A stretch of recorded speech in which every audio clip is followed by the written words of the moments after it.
এবার কথাকে জব্দ করার জন্য মোক্ষম একটা চাল বানালো কায়দা-কানুন। শুধু কায়দা-কানুন নয়, সেখানে আছে অগ্নির মাও। কথা কিভাবে এইভাবে বাড়ির লোককে কাউকে কিছু না বলে চলে যেতে পারে? অগ্নির এটাতেই খুব খারাপ লেগেছিল। অগ্নির মনে হয়েছিল কথা তাহলে আমাকে কি নিজের বন্ধুও ভাবে না?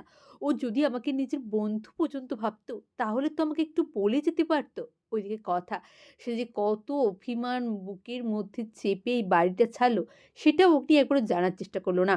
অগ্নি ওইদিকে, অগ্নি নিজের একটা প্ল্যান বানিয়ে ফেলেছে যে কথাই আমার কাছে আসবে। আমি কথার কাছে যাব না।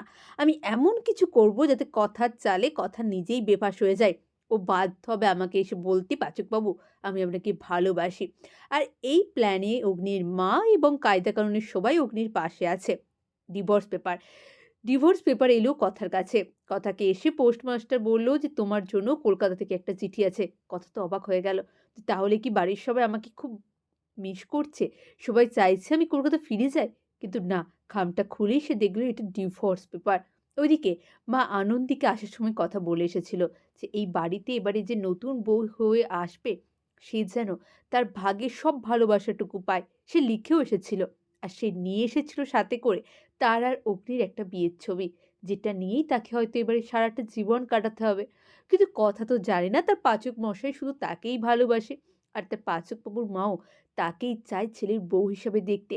তাই তো সব মিলিয়ে কথা কিন্তু জমে গেছে। কিভাবে কথা আবার ফিরে আসবে গুহবাড়িতে? অগ্নিই কি কিছু করবে? না অগ্নির প্ল্যানটা ঠিক কি সেটা কি আপনারা বুঝতে পারছেন? বুঝতে পারলে অবশ্যই কমেন্ট করে জানান। আর সমস্ত আপডেট সবার আগে কথা সিরিয়ালের পেতে আমার চ্যানেলটা ফলো করে রাখুন। অনেক ধন্যবাদ সকলকে ভিডিওটি দেখার জন্য। এইভাবেই পাশে থাকুন। চ্যানেলটা সাবস্ক্রাইব করে দিন। অনেক ধন্যবাদ সকলকে।